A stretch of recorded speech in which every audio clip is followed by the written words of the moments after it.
Assalamualaikum warahmatullahi wabarakatuh.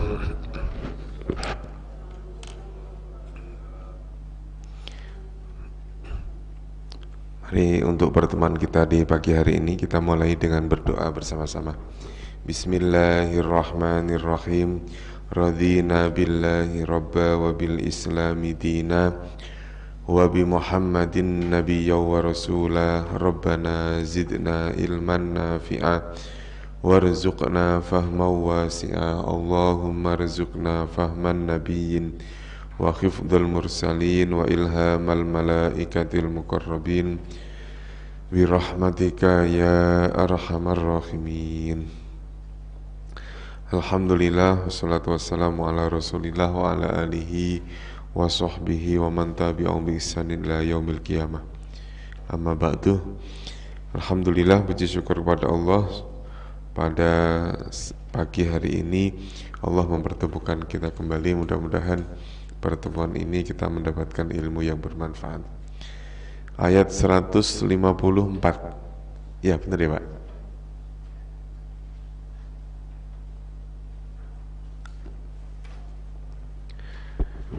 Wala taqulu liman yuqtalu fi sabilillahi amwat.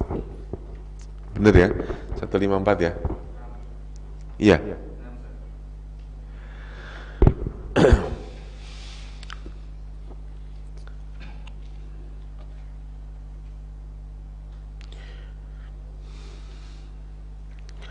Wala taqulu, dan janganlah taqulu kalian berkata. Kalau ada kalimat la itu kan maknanya bisa tidak, bisa janganlah. Jadi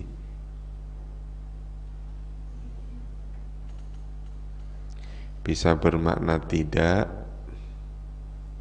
bisa bermakna janganlah.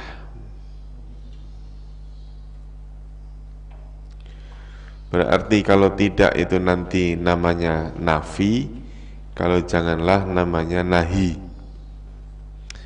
Nah, di dalam ayat ini wala taqulu la kita maknai yang ini. Yang janganlah. Kenapa? Karena ketemu kosakata yang berakhiran wawu alif. Jadi la dimaknai jangan itu manakala ada la bertemu dengan wawu alif. Maka la dimaknai janganlah. Wala taqulu, dan janganlah kalian mengatakan liman yuqtalu, liman pada orang yang, yuqtalu suatu kalimat yang diawali dengan yu. Nah, ini namanya fi'il, diawali dengan yu, huruf sebelum akhir fathah. Maka ini nanti kalimat ini bermakna di.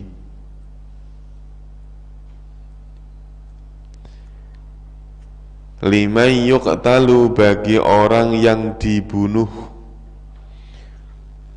orang yang terbunuh boleh, fi sabilillahi, di jalan Allah.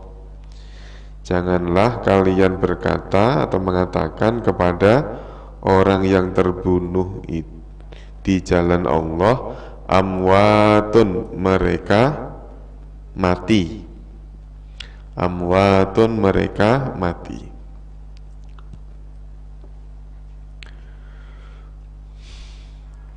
Bal, tetapi, ahyaun, mereka hidup. Kalau amwat berasal dari kalimat maut, ahya berasal dari kalimat hayyun, hayyu.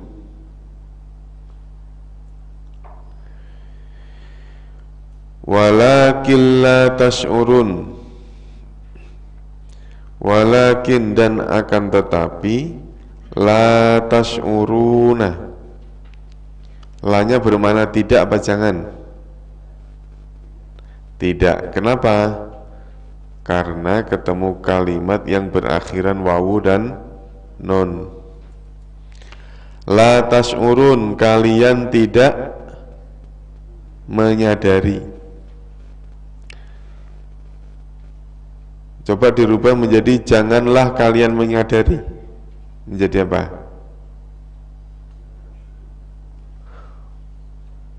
Janganlah kalian sadar. Berarti la tash'uru. Jadi gampangnya gini, Bu. Kalimat la itu kan tadi bisa bermakna apa? Bisa bermakna tidak, bisa bermakna jangan, gitu ya. Kalau kalimat misalnya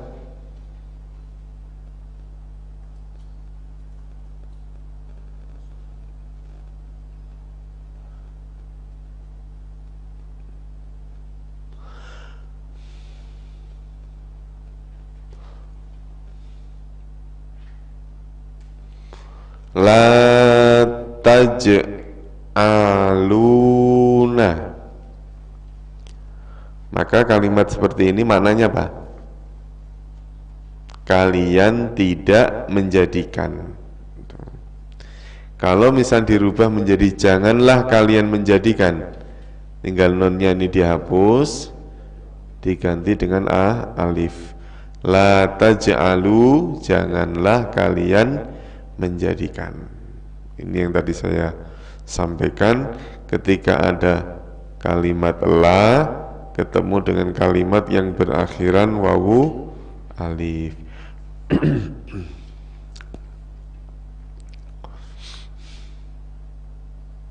Kita ulangi lagi. Wala taqulu, dan janganlah kalian mengatakan, limay yuqtalu fi sabilillah, pada orang yang terbunuh atau dibunuh fi sabilillahi, di jalan Allah, amwatun, mereka mati. Bal ahya'un, bal tetapi, atau bahkan ahya'un, mereka hidup, walakin, dan akan tetapi, la tash'uruna, kalian tidak menyadari, kalian tidak menyadari.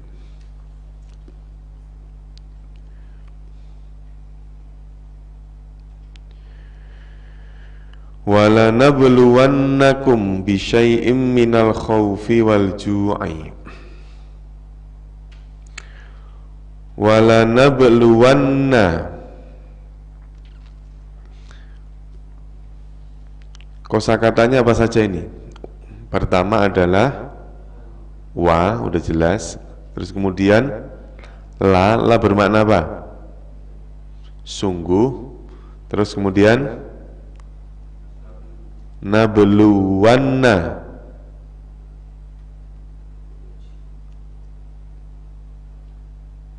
terus kemudian ada kalimat kum.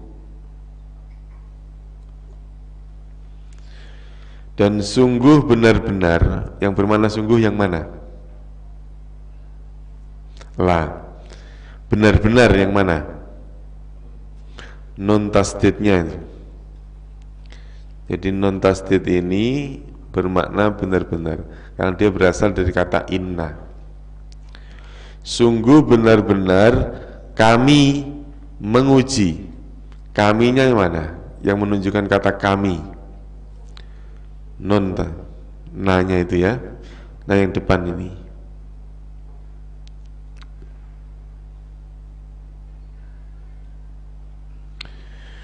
Wala nabluwannakum, dan sungguh benar-benar kami akan menguji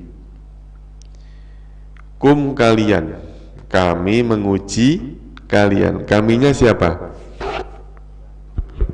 Yang dimaksud kami siapa? Allah. Maka perlu, dulu pernah saya sampaikan, Lafal Allah itu terkadang menggunakan kata aku, terkadang menggunakan kata kami. Jadi kalimat ana sama nahnu itu bisa ana untuk mufrad tunggal, nahnu bisa untuk mufrad. Sungguh benar-benar kami akan menguji kalian bisyai'in dengan syai' apa syai'? Dengan sesuatu. Kami Allah akan benar-benar menguji kalian bisyai'in dengan sesuatu. Kalimat syai' ya, bisyai'in, antara kalimat syai' dengan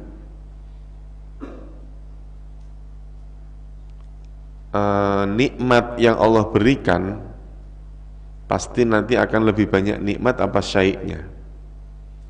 Lebih banyak nikmat apa ujiannya? Lebih banyak mana Pak Haji?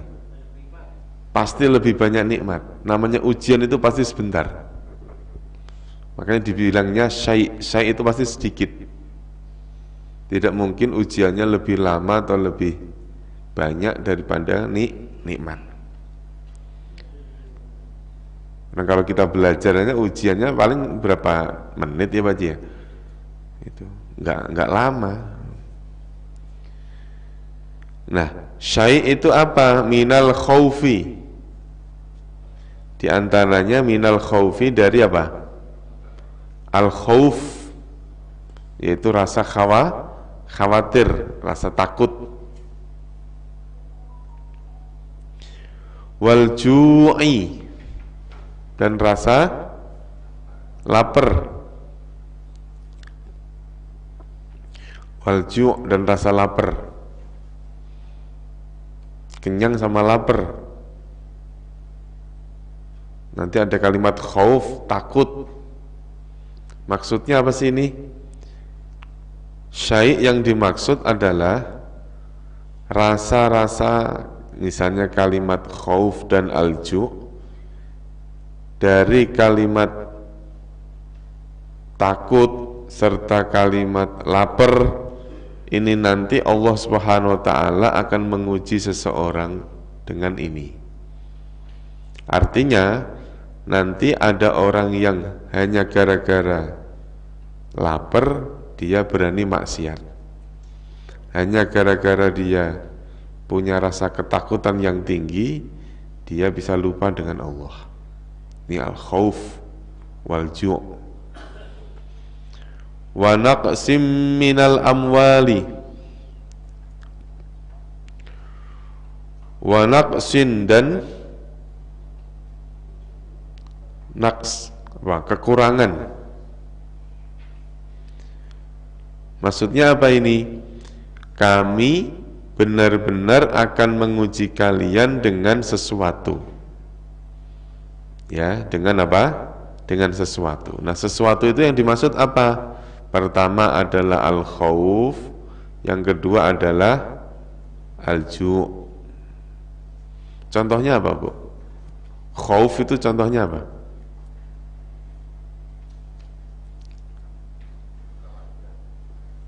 Ya, rasa khawatir. Rasa khawatir yang kadang-kadang berlebihan. Was-was, ketakutanku, macam-macam lah namanya khauf. Ketakutan yang menjauhkan diri dari Allah. Al-khauf. Wa naqsin. Nah, jadi ini ada kalimat wa, tapi ketemu kalimat yang berharokat tanwin. Wa naqsin. Tadi ada kalimat bi syai'in, tanwin juga. Jadi ini tersambung.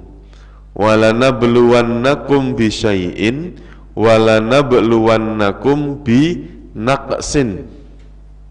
Ya, kami akan menguji kalian bi naqsin dengan apa? Dengan kekurangan minal amwal, Amwal itu jamak dari kalimat mal. Apa artinya mal? Harta. Allah akan menguji kalian dengan wa naqsim minal amwal, kekurangan harta. Wa naqsim minal amwal wal anfusi. Ini kalimatnya kita perhatikan. Kalimat amwal diawali dengan alif lam, kemudian diakhiri dengan kasrah. Wal anfus ada alif lamnya lagi, kemudian huruf terakhirnya kasrah. Wassamaroti ada alif lamnya lagi, kemudian diakhiri dengan kasrah. Berarti minal amwal, al anfus, as-samarat, ini adalah merupakan ujian dari Allah, yaitu yang diuji adalah rasa naqsin. Naqsin itu apa tadi? Rasa kekurangan. Kaitannya sama harta, orang akan selalu kurang. Orang akan selalu kurang. Mau dikasih berapa juga pasti pengen nambah lagi, kurang terus. Makanya ada orang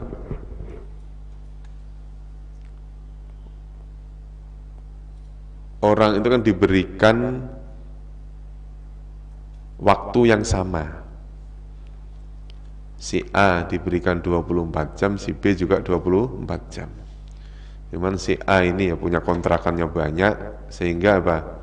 Ya kebutuhannya banyak, kontrakannya banyak Pak Haji, kebutuhannya juga banyak. Hasilnya banyak enggak? Kontrakan banyak Pak Haji, berapa pintu nih? Banyak enggak? Banyak, kontrakannya banyak.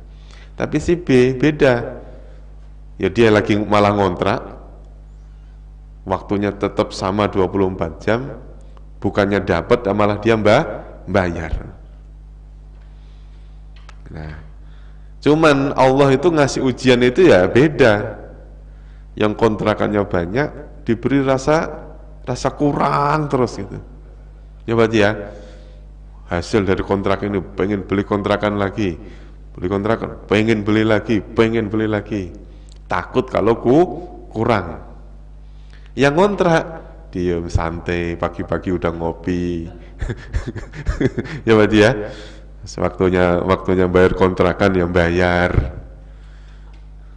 santai, jam 8 baru berangkat kerja,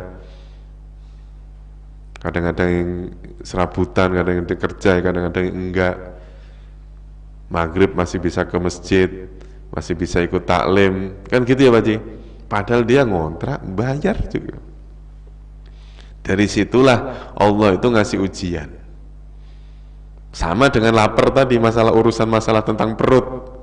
Urusan perut itu paling Allah akan menguji dengan urusan lapar. Coba, gara-gara dia takut nggak makan, dia berani korupsi, dia berani maling, dia berani ganggu temennya, berani menyakiti temennya, hanya gara-gara lapar, takut nggak dapat makan. Tuh, makanya ini itu benar-benar kejadian. Wal anfus was samarot, ini sama sebenarnya, kekurangan harta, kekurangan anfus itu ya kekurangan diri. Makanya terus kemudian ada orang yang, mohon maaf, misalnya ada orang yang gaji tetapnya misalnya cuma 1 juta, ada orang gaji tetapnya 5 juta. Banyakan mana Pak? Banyakan mana? Tetap 5 juta kan? Tetap banyak 5 juta. Tapi untuk kebutuhannya jangan disamakan. Orang yang hasilnya 1 juta, itu batuk dikit aja dibiarin sembuh-sembuh sendiri Pak. Tapi yang 5 juta, entah dikasih sama Allah itu dikasih rasa khawatir yang tinggi, ya kan?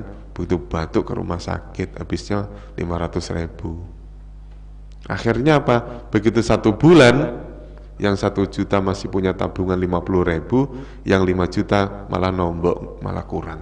Karena rasa khawatir itu. rasa khawatirnya.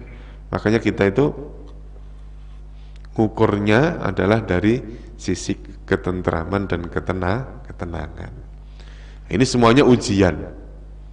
Walanabluwannakum bisyai'im minal khaufi wal ju'. Rasa takut, rasa lapar, ini adalah ujian dari Allah. Serta rasa kekurangan harta. Makanya pengennya nambah, pengennya banyak, pengennya nambah gitu. Wabasyiris sabirin. Wabasyiri itu aslinya wabasyir, roknya sukun. Ini bentuknya fi'il amr. Jadi basyara yubasyiru basyir. Artinya basyiron, yaitu kabar gembira. Karena bentuknya bentuk perintah, wabasyir, dan beritakanlah kabar gembira ini as-sabirina, terhadap orang-orang yang sabar. Saya ulangi lagi ya, dari awal bareng-bareng ya. Saya Arabnya, Bapak Ibu langsung ikut terjemahnya saja. Wala taqulu, bareng, dan janganlah kalian mengatakan limay yuqtalu, bagi orang yang dibunuh atau terbunuh fi sabilillahi, di jalan Allah, amwatun, mereka mati, bal, tetapi ahyaun, mereka hidup, walakin la tash'urun, dan akan tetapi kalian tidak menyadari. Walanabluwannakum, dan sungguh benar-benar kami benar-benar menguji kalian bisyai'in, dengan sesuatu, minal khaufi, dari rasa takut, wal ju'i, dan rasa lapar, wa naqsim minal amwal, dan rasa kekurangan harta, wal anfusi, dan jiwa, was samaroti, dan buah-buahan. Ini beda-beda loh Pak. Kekurangan harta, kekurangan anfus, kekurangan buah. Ini kalimat ini jangan diartikan apa adanya terus. Berarti saya nggak boleh di rumah, nggak boleh kekurangan buah-buahan. Enggak. As-samarot ini memang secara harfiah maknanya buah, tapi sebetulnya adalah as-samarot itu adalah apa saja yang bisa kita nikmati. Orang itu selalu akan dihantui dengan rasa ketakutan kalau kekurangan apa? Kekurangan harta. Makanya ujiannya Pak, orang diuji dengan kekayaan, dengan diuji dengan kemiskinan itu jauh beda. Ya, Pak, ya? Ada orang diuji dengan kekayaan, jadi orang kaya, akhirnya dia lupa dengan Allah. Dengan kekayaannya dia lupa dengan tetangganya. Dengan kekayaannya dia malah menjadi orang sombong. Dengan kekayaannya dia macam-macam dosanya itu.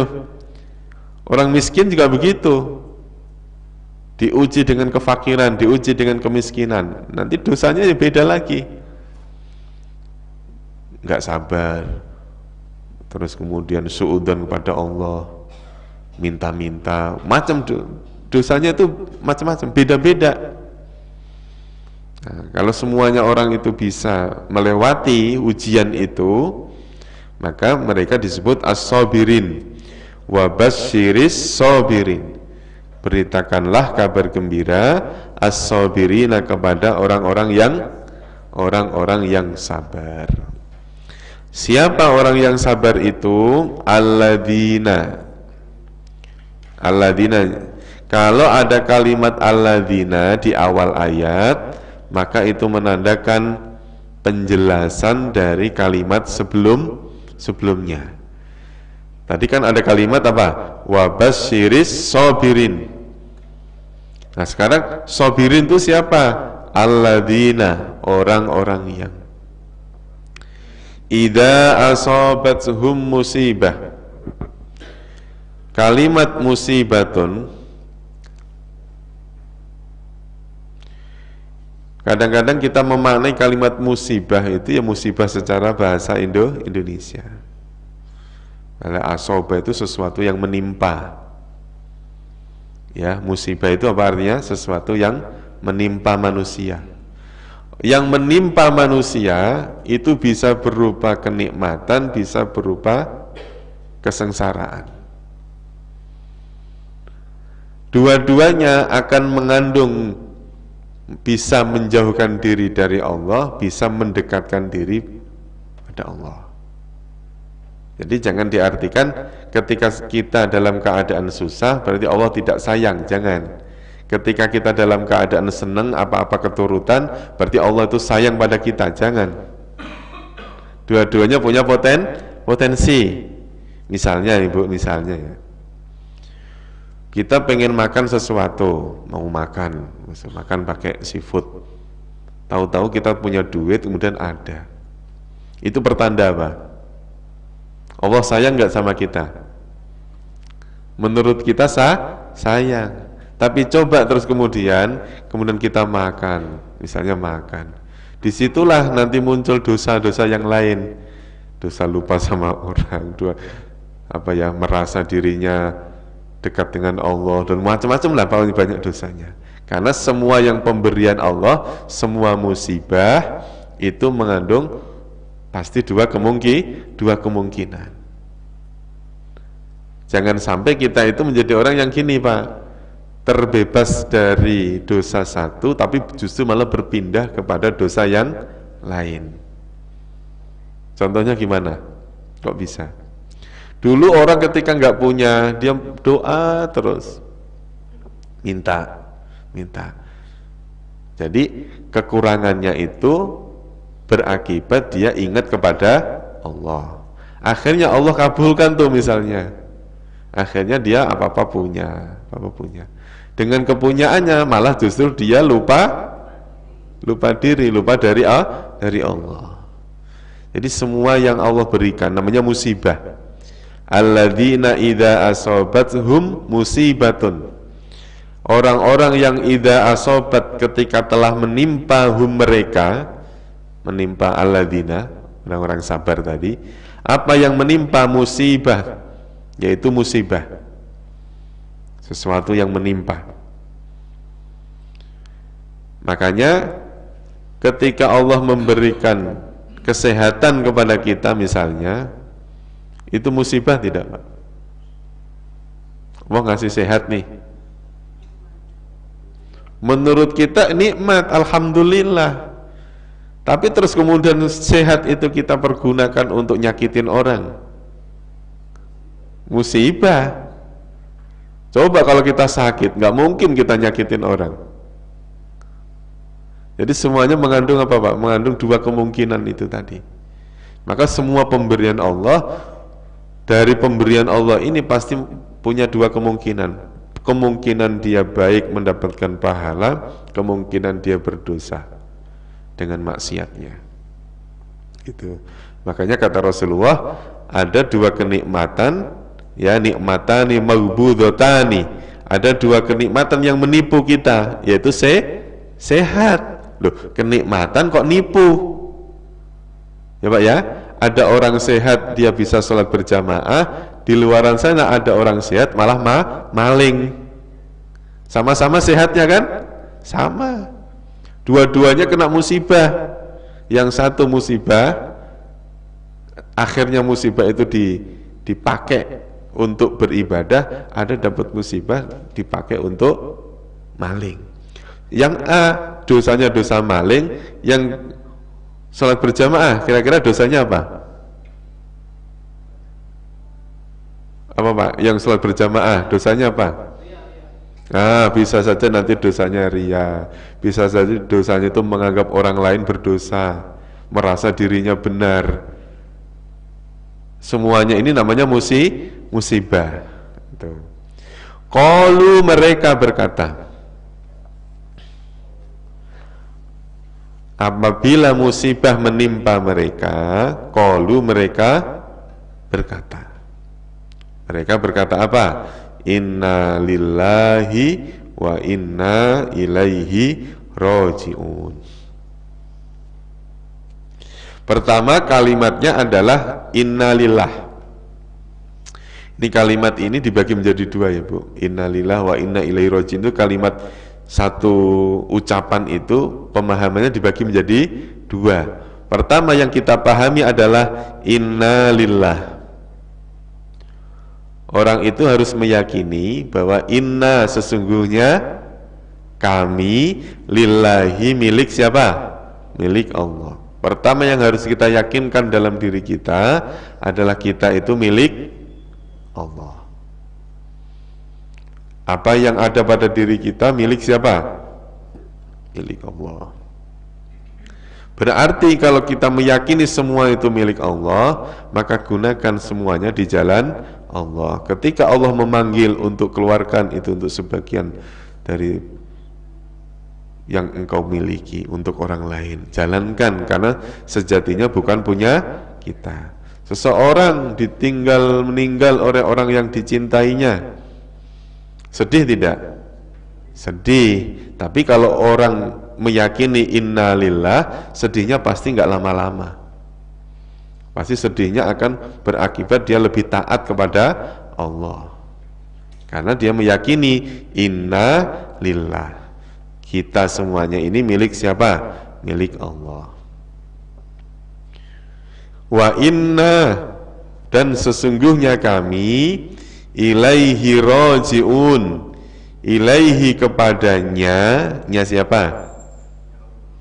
Ilaihi, hi yang dimaksud adalah lillah tadi, yaitu kepada Allah. Raji'un adalah orang-orang yang kembali. Kita ini milik Allah dan kita akan kembali kepadanya. Nya itu siapa? Kepada Allah. Jadi kalimat innalillahi wa inna ilaihi raji'un itu mengingatkan kepada kita bahwa kita ini milik Allah dan kita akan kembali kepada, maksudnya kembali itu maksudnya apa Bu? Maksudnya kembali itu apa?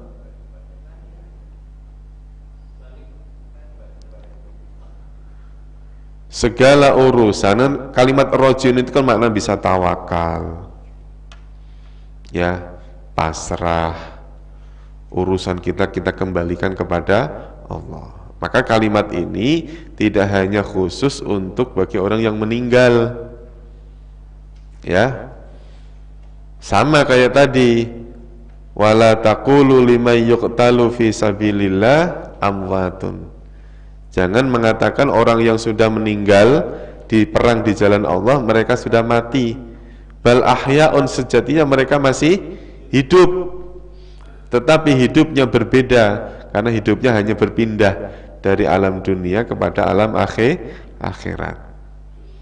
Kalau untuk di kita mungkin namanya aja sekarang masih disebut nama jalan ini, jalan, karena mereka apa namanya punya jasa.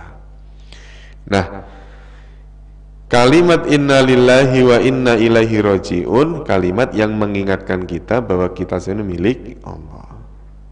Makanya kalau pernah dengar ceramahnya Kiai Haji Zainuddin MZ itu menerangkan innalillahi wa inna ilaihi raji'un itu kayak tukang parkir katanya.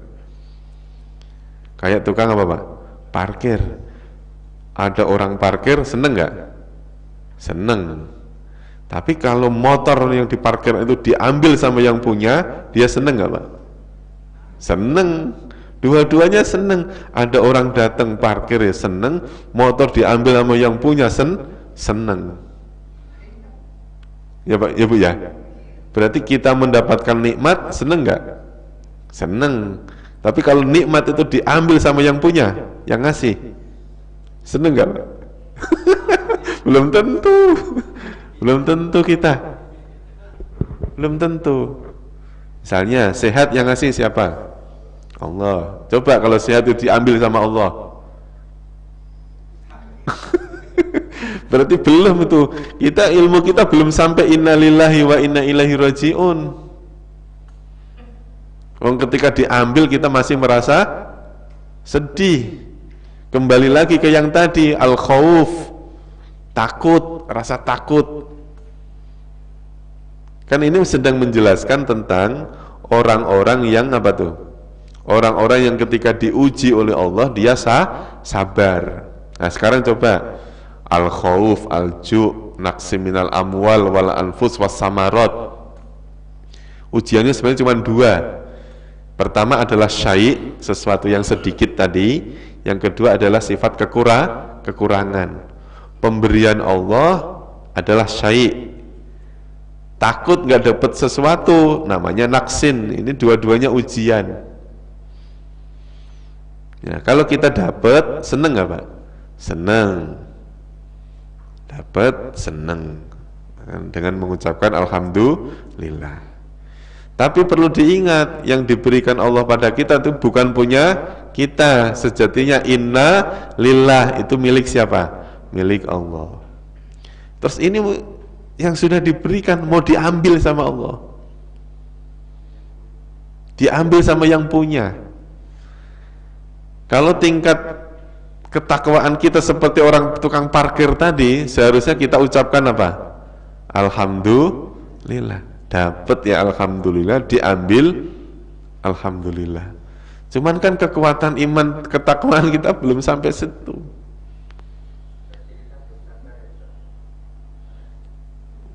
Tingkat kesabaran orang beda-beda nggak Pak? Beda-beda. Jadi tidak, berarti kita belum sabar ya. Mungkin dalam titik itu kita belum sampai. Tetapi mungkin dari sisi kita menjadi orang dermawan, menjadi orang yang tetap beribadah, tetap taat, ya mungkin di situ kita sudah pada titik kesabaran. Coba Pak Haji, mobil hilang alhamdulillah, coba. Bisa nggak? Iya. Belum sampai ke sana kita itu. Makanya kata Gus Bahar itu berbahagialah jadi orang miskin. Karena dengan orang miskin itu engkau bisa bersedekah 50%, bahkan 100% dari hartamu. Ada orang punya 2 ayam, diambil dan minta sama gurunya, kamu punya ayam 2, sini buat saya 1. Dikasih nggak Pak? Kasih, cuman ayam kok. Padahal 2 ayam itu harta satu-satunya. Yang dia punya memang itu.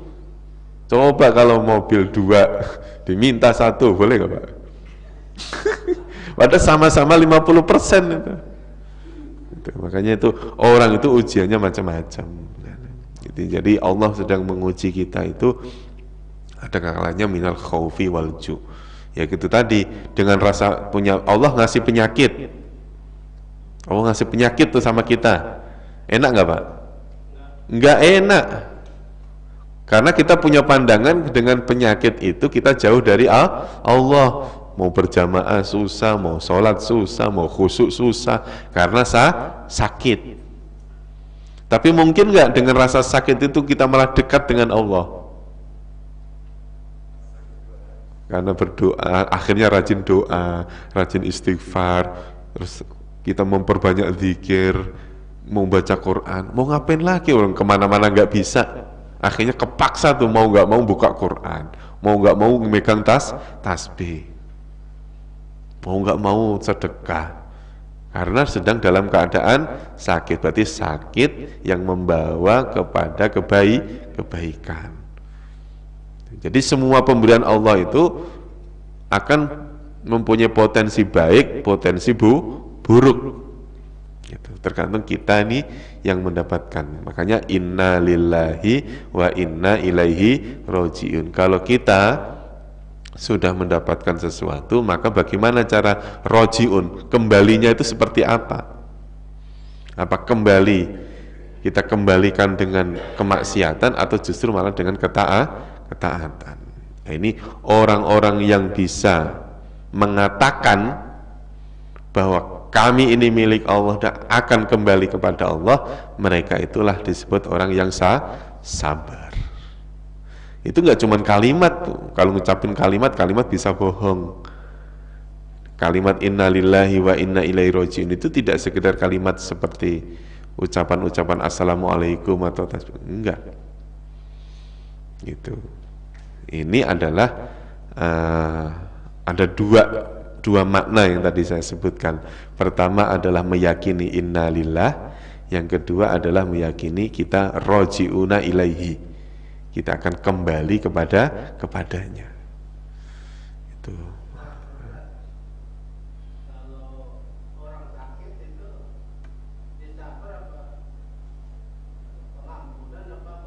Nah, Allah memberikan sakit kepada kita, ya. Akhirnya terus kemudian dengan rasa sakit itu Allah menjanjikan nanti dosa-dosanya diampuni, itu menjadi pelebur dosa. Kira-kira dengan sakit yang menjadi pelebur dosa itu apabila apa? Kan pasti ada syaratnya. Ya Pak Haji ya, ada syaratnya. Syaratnya apa? Dalam sakit tetap keadaan taat. Ya Pak ya, dalam keadaan taat. Cara ibadah sesuai dengan fikih yang kita pahami. Terus kemudian tidak suudzon kepada Allah, kita masih tetap berzikir, masih bisa berbuat baik sesuai dengan kemampuan kita saat kita sakit. Itulah nanti yang akan menjadi pelebur dosa. Ada orang sakit tapi malah nambah dosa, ada nggak? Ada. Padahal pemberiannya sama, sakit. Itu. Ada orang sakit, misalnya sakit lutut udah pegel, cepat pegel Pak. Lutut itu kan kalau buat duduk lama kan pegel ya Pak ya. Diberi sakit seperti itu. Ada orang yang sakit lutut malah nambah pahala, ada orang sakit lutut malah nambah dosa. Bisa nggak? Bisa saja kan? Bisa saja terjadi. Sehat pun sama Pak Haji. Sehat. Diberi sehat oleh Allah. Ada orang yang diberi sehat malah nambah pahala, ada orang yang diberi sehat malah nambah dosa. Jadi pemberian Allah itu sama sebetulnya. Sama dalam arti apa? Sama-sama punya potensi baik, potensi buruk. Gitu. Jadi kadang-kadang kita melihat dari sisi, misalnya Allah ngasih kesehatan, menurut kita baik apa enggak? Baik, karena kita nggak ngelihat dari sisi dengan sehat itu kita bisa beramal soleh. Kalau dilihat dari sisi orang yang tidak taat, sehat itu baik apa buruk? Orang yang nggak taat, buruk Pak. Sehat. Iya kan? Akhirnya dia menjadi apa? Menjadi ujian yang justru malah mengarahkan dia kepada kemaksiatan. Padahal pemberiannya sama, yaitu sehat. Gitu. Maksudnya saya yang bilang tadi itu. Kita harus meyakini dua hal. Innalillah, kita yakinkan dulu nih, semua yang ada pada diri kita itu milik siapa? Allah. Kenapa kok innalillah itu milik kita, ini milik Allah? Kita itu pada dasarnya tahu nggak tujuan Allah menciptakan kita? Bapak tahu nggak apa tujuan Allah menciptakan kita nih? Ingat nggak, ngerti nggak kita? Ibadah yang kita lakukan itu nggak ngaruh sama sekali kepada Allah. Ngaruh nggak ibadah kita terhadap kekuasaan Allah? Nggak ngaruh sama sekali. Kebaikan, kemaksiatan itu kembalinya kepada kita sendiri yang jalanin. Berarti kalau Allah menciptakan kita untuk beribadah, sejatinya adalah ibadah yang kita lakukan ini semata-mata harus karena Allah. Gitu.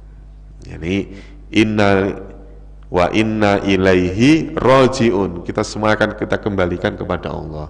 Makanya ada orang yang mengandalkan amal solehnya. Ada orang yang mengandalkan amal ibadahnya. Berarti dia sedang lupa bahwa dia itu akan kembali kepada Allah sesuai dengan kehendak Allah. Makanya kebaikan yang sudah kita lakukan itu kita kembalikan semuanya kepada Allah. Maka kita diajarkan untuk tawakal, bersabar, tetap taat, menjadi orang yang muttaqin, orang yang bertakwa. Karena semua akan kita kembalikan pada Allah.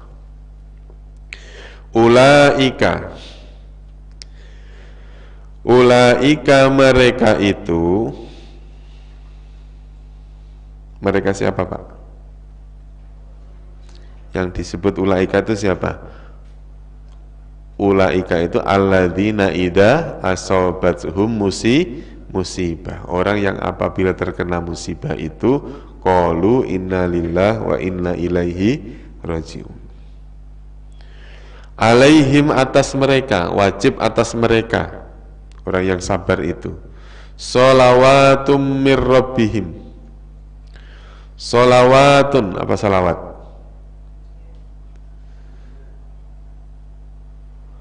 Kalau di dalam penerjemah sholawatun, rahmat kemuliaan, rahmat ta'zim.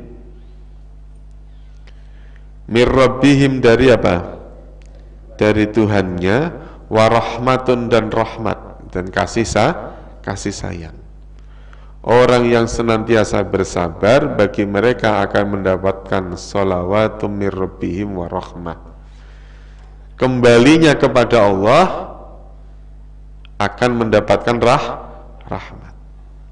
Jadi orang mengandalkan amal ibadahnya, ternyata amal ibadahnya itu enggak sesuai dengan kebaikan Allah yang sudah diberikan. Ada orang mau hitung-hitungan, kamu masuk ke dalam surga sana, kamu masuk atas dasar rahmatku. Orang ini protes, loh kok atas dasar saya sudah 500 tahun saya ibadah. Kata Allah, ya sudah, kamu masuk surga 500 tahun. Setelah 500 tahun kamu keluar dari surga. Kan hitung-hitungannya ibadah. Kebaikannya dia yang dihitung. Tapi kalau dengan rahmat Allah, orang beribadah, kita itu ibadah berapa tahun sih Pak Cik dalam kehidupan kita ini? Kita nih, ada orang misalnya kita sekarang yang umurnya kita 65 misalnya lah, 65 tahun. Berapa tahun sih Pak Bu kita ibadah sama Allah, yang benar-benar ibadah selama 65 tahun itu? Mungkin setahun juga nggak ada Pak Haji. Ya Pak Haji ya, dalam 65 tahun itu mungkin setahun juga nggak ada kok. Kok bisa Pak? Nah, coba dihitung aja udah. Sholat yang kita lakukan aja udah, sehari semalam nih, berapa menit Pak kita sholat sehari semalam tuh? Jumlah kalau misalnya satu sholat itu 5 menit lah, udah 5 kali 5, 25. Dari 25 menit, berapa yang kita ingat, benar-benar ingat kepada Allah? Dari 25 menit itu Pak, yang benar-benar kita fokus, ikhlas karena Allah. Mungkin sehari itu kita enggak kok. Ketika sholat ingat Allah itu ketika takbir doang kok. Begitu doa iftitah udah ingat, ya Allah, itu yang nomor 1B belum bayar. Ya Pak Haji ya, ingat itu. Kemarin-kemarin enggak ingat, enggak tahunya pas lagi sholat ingat. Masya Allah. Jadi sehari semalam saja kita sholat 5 waktu. Di dalam sholat 5 waktu saja kita masih lupa Allah. Ya kalau di total 65 tahun, kayaknya nggak ada setahun tuh Pak Cik yang benar-benar ibadah kepada Allah.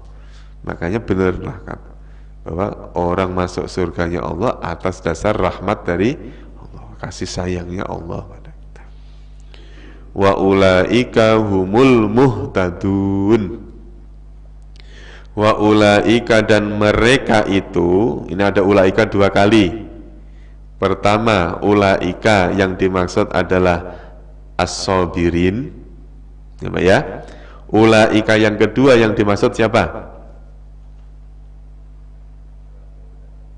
Orang yang mendapatkan sholawat dan rahmat. Humul muhtadun, mereka orang-orang yang mendapat apa? Mendapat petunjuk. Kita ulangi lagi dari walanabluwannakum bareng-bareng ya. Walanabluwannakum, dan sungguh benar-benar kami akan menguji kalian bisyai'in dengan sesuatu minal khaufi, yaitu apa? rasa takut, wal ju'i dan rasa lapar, wa naqsin dan rasa kekurangan, minal amwali dari beberapa harta, wal anfusi dan jiwa-jiwa, was samaroti dan buah-buahan, wa basyiris sabirin dan beritakanlah kabar gembira kepada orang-orang yang sabar, alladzina orang-orang yang idza asobat apabila telah menimpa mereka musibatun musibah. Urutannya gimana? Apabila musibah menimpa mereka. Urutan penerjemahan. Apabila musibah telah menimpa mereka, qalu mereka berkata, inna lillahi sesungguhnya kami milik Allah, wa inna ilaihi rajiun dan sesungguhnya kami kepadanya lah kami kembali. Ulaika mereka itu alaihim atas mereka solawat ya, kemuliaan ya, mir rabbihim dari Tuhan mereka, warahmatun dan kasih sayang, wa ulaika dan mereka itu humul muhtadun mereka adalah orang-orang yang mendapat petunjuk.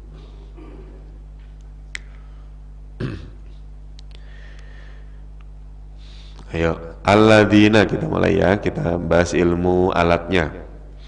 Alladzina isim, fi'il atau huruf.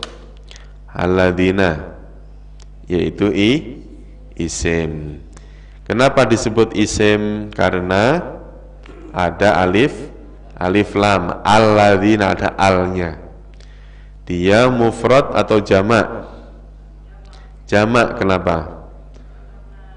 Karena ada ya nunnya, Mudzakkar atau muannas? Karena ya nun berarti mudzakkar.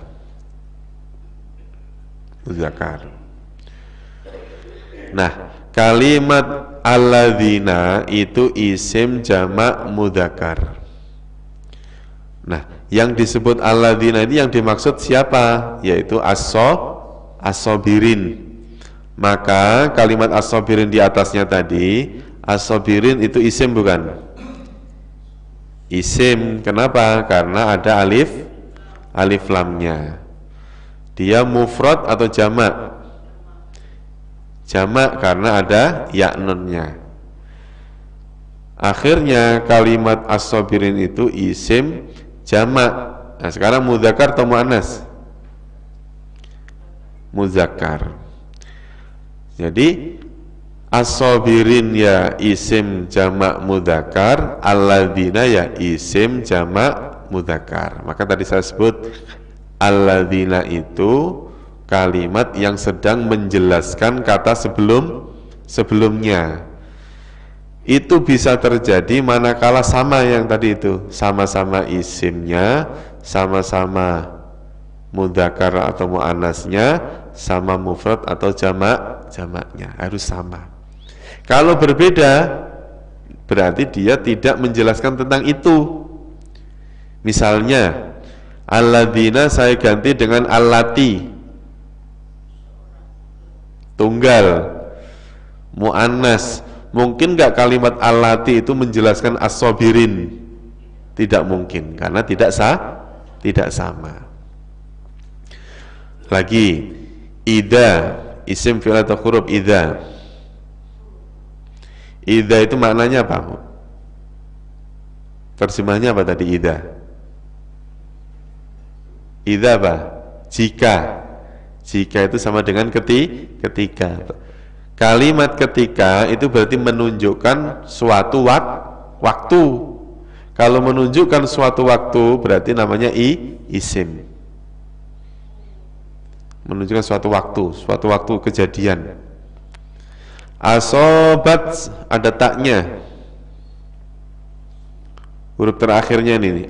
Asobat ada tak sukunnya. Tak sukun itu, tak sukun yang ini Bu, yang ini tak sukun ini kalimat yang dimaksud adalah kalimat yang ada tak marbutohnya. Setiap ada kata kerja kok berakhiran tak sukun, maka pelakunya adalah kalimat yang ada tak marbutohnya.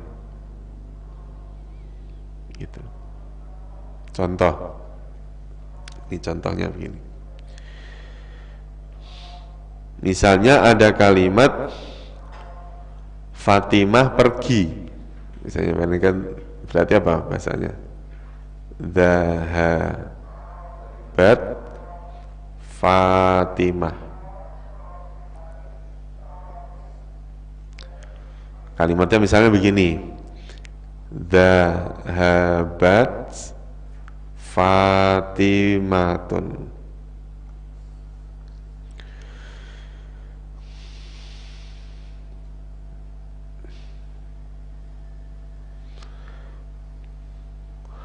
Dhahabat Fatimatun.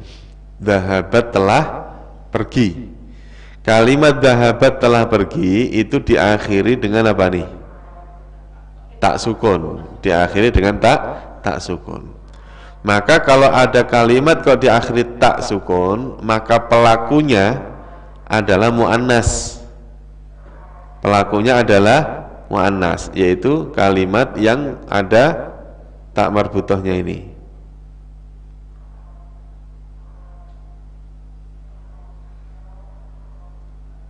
Berarti terjemahnya gimana? Dhahabat Fatimatun, diterjemahkan Fatimah telah pergi. Mungkin enggak dhahabat misalnya Bambang misalnya pakai tak? Enggak mungkin, ya, karena setiap ada kalimat kok ada tak sukunnya, maka pelakunya adalah muannas. Sama dengan kalimat asobat hum musibah tadi itu. Kalimat asobat telah menimpa, huruf terakhirnya ada tak sukunnya, maka pelakunya adalah kalimat tak sukun ini, pelakunya adalah kalimat yang ada tak marbutohnya. Berarti kalimat musibatun itu isim bukan? Isim. Mudzakkar atau muannas? Muannas. Mufrad atau jamak? Yaitu mufrad. Berarti musibatun isim mufrad muannas atau isim muannas mufrad. Nah, kalimat asobat ini, kalimat asobat itu kalimat yang di dalamnya tersimpan dhamir apa? Dhamir hiya. Maka nanti penjelasannya ada di yang pernah saya bagikan.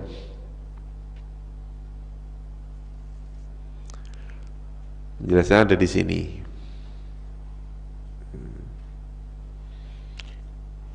Nih penjelasannya ini. Kalimat ja'alat ada tak sukunnya ini.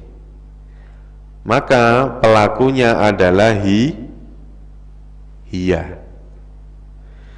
Hiya itu apa? Dia isim bukan hiya itu? Isim. Dia isim. Mudzakkar atau muannas? Muannas. Mufrad atau jamak? Mufrad. Maka hiya itu isim muannas mufrad.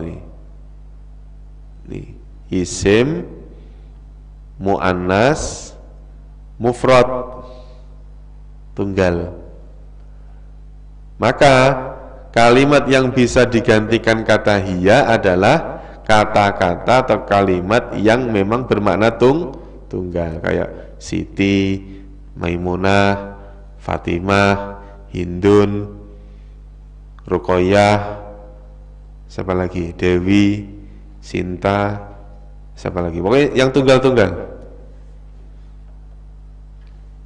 Hiya, pakainya hiya. Nah, diterapkanlah di dalam ayat yang tadi. Idza asobathum musibatun. Apabila musibah telah menimpa mereka,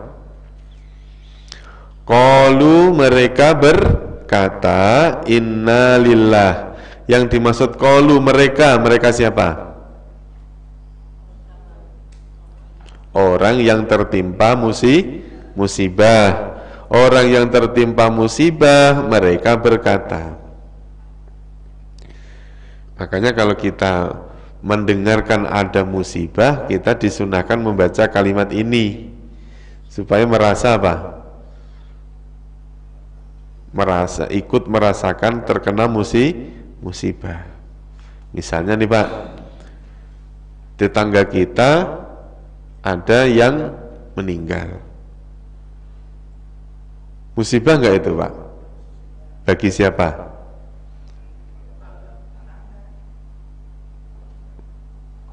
Musibah enggak? Ada tetangga yang meninggal. Musibah enggak itu Pak? Bagi siapa? Musibah bagi yang ditinggalkan. Tapi musibah enggak bagi yang meninggal?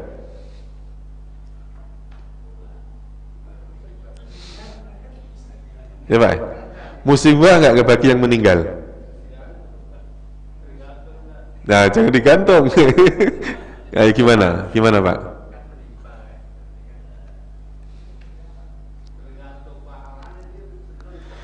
Loh, kalau orang lain malah nggak menimpa, orang yang ditimpa itu yang meninggal kok, yang mati kok, ya Pak ya.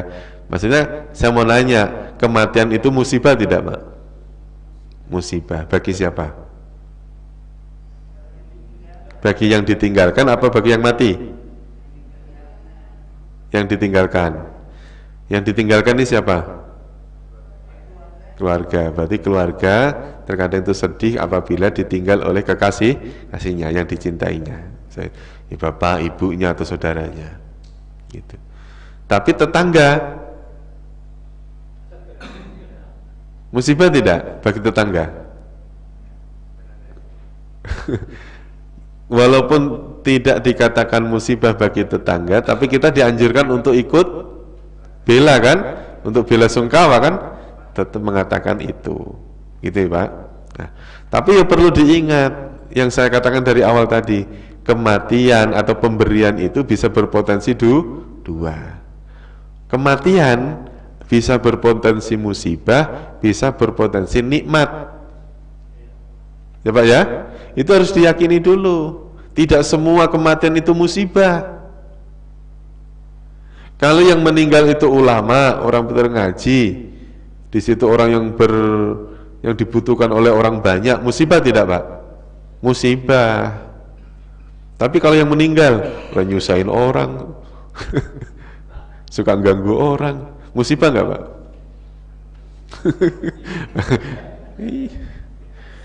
Makanya kematian itu bisa bermakna musibah, bisa tidak musibah, malah bisa nikmat. Makanya kematiannya seorang alim itu musibah bagi semua orang. Makanya kita dianjurkan untuk ikut sedih. Ya. Man lam yahzan bi mautil alim fahuwa munafik. Orang yang tidak bersedih dengan kematian seorang ulama, maka dia termasuk orang munafik. Sampai seperti itu. Gitu. Tapi ada orang mati malah nikmat. Bagi siapa? Bagi siapa Pak? Bagi orang yang tidak taat kepada Allah,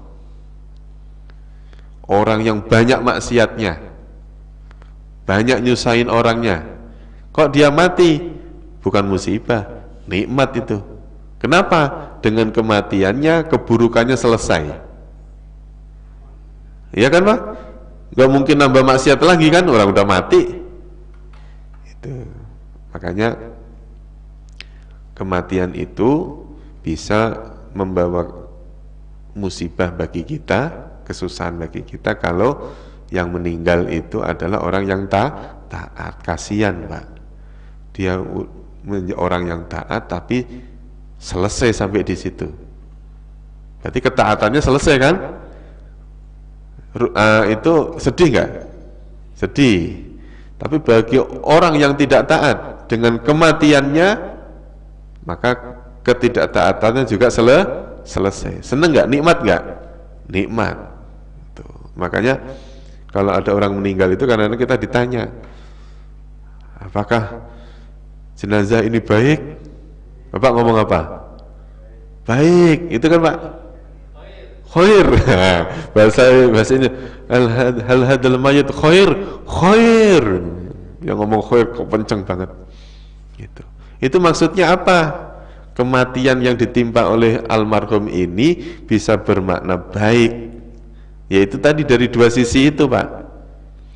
Baik kalau memang dia itu banyak kemaksiatannya, maka dengan kematian itu kemaksiatannya selesai. Gitu. Makanya mau orang baik mau orang maksiat tetap kita ngomong khair. Gitu. Tetap kita ngomong khair. Kalau dia orang rajin ibadah, apalagi rajin ibadah, jelas-jelas khair. Orang yang maksiat aja kita bilang khair kok. Maksudnya bukan kemaksiatannya, tapi apa? Berhentinya dia maksiat dengan kematiannya itu. Kita disebut apa? Khair. Itu udah selesai urusan kemaksiatnya, udah selesai. Maka kadang-kadang kematian itu bisa menjadi solusi, ya Pak ya, menjadi solusi. Itu jadi misalnya ada orang udah bertahun-tahun sakit, stroke, nggak bisa ngapa-ngapain. Susah nggak Pak? Susah. Penyakitnya udah komplikasi, jalan nggak bisa, tidur berbaring aja, mau buang air nggak bisa, ini nggak bisa. Ketika meninggal dalam keadaan sudah wudhu, baik nggak Pak? Baik. Itu kejadian. Saya punya orang tua itu punya sakit stroke itu udah hampir 7 tahun. Tapi pas waktu meninggal itu yang membuat saya mengucapkan alhamdulillah. Habis wudhu, sholat isya, yang biasanya dia kalau sholat mau berbareng itu kesusahan, nggak tahu kenapa beliau bisa gini sendiri. Ini sendiri Pak. Biasanya itu kalau mau sholat tangannya kan kaku ya Pak. Tuh digini mas susah. Ini enggak, begini sendiri. Dari situlah kemudian, awalnya kita mengucapkan innalillah karena ini adalah musibah. Saya mengucapkan alhamdulillah karena penyakitnya sudah selesai. Beliau meninggal dalam keadaan setelah wudhu. Saya yakin itu adalah sebuah kebaikan. Jadi ada kalanya innalillah, ada kalanya alhamdulillah. Itu pemberian Allah itu begitu. Mau musibah, mau apa. Jam berapa? Kita habiskan dulu ya. Inna lillahi wa inna ilaihi raji'un. Kalimat inna itu kan kami ya Pak ya. Kami itu kan nahnu. Nahnu itu bisa bermakna tunggal, bisa bermakna jamak. Jadi misalnya nahnul muslimun itu boleh, kami orang-orang Islam itu boleh. Artinya apa? Nahnu disandingkan dengan kata jamak itu boleh. Tapi ada kalimat nahnu tapi digandingkan dengan kalimat tunggal, itu juga boleh. Ya, misalnya inna anzalnahu fi lailatul qadr. Sesungguhnya kami yang dimaksud siapa? Allah itu tunggal. Jadi kalau di dalam ayat ini inna bermakna jamak, wa inna juga bermakna jamak. Taunya dari mana? Taunya dari kalimat rojiun. Kalimat rojiun itu dia isim mudzakkar, ya, mudzakkar. Terus kemudian dia jamak. Jamaknya dari mana taunya? Jamaknya dari kata yang berakhiran wawu dan nun.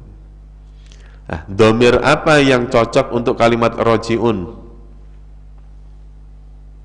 Apa dek? Domir apa yang cocok untuk kalimat rojiun? Apa? Domir yang cocok, yang jamak. Nahnu, terus apa lagi?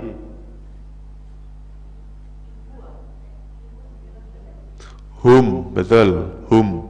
Apalagi satu lagi? Antum. Domir yang cocok untuk kalimat rojiun itu hum, antum, nahnu. Hum rojiun, mereka orang-orang yang kembali. Antum rojiun, kalian orang yang kembali. Nahnu rojiun, kami orang-orang yang kembali. Jadi kalau kita sudah bisa mendeteksi suatu kalimat ini isim, jamak, mudzakkar, isim, mufrad, mudzakkar, misalnya begitu.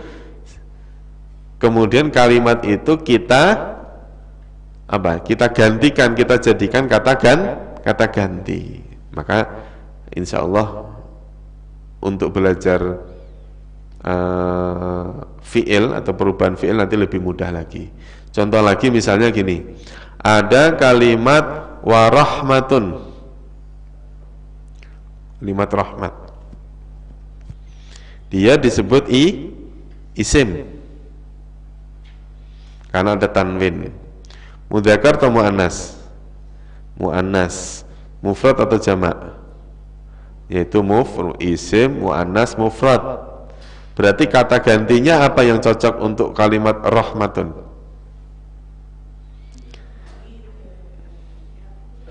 Pertama adalah hiya, betul. Terus apa lagi?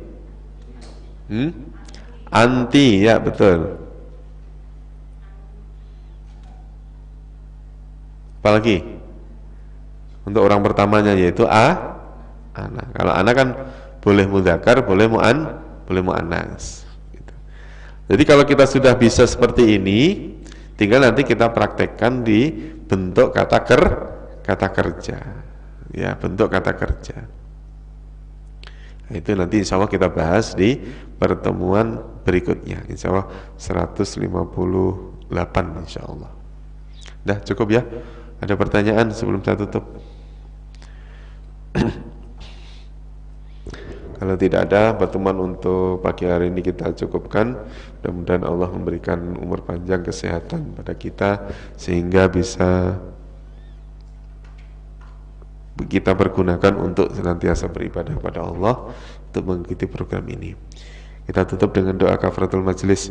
Subhanakallahumma wa bihamdika asyhadu an la ilaha illa anta astaghfiruka wa atubu ilaik. Terima kasih. Assalamualaikum warahmatullahi wabarakatuh.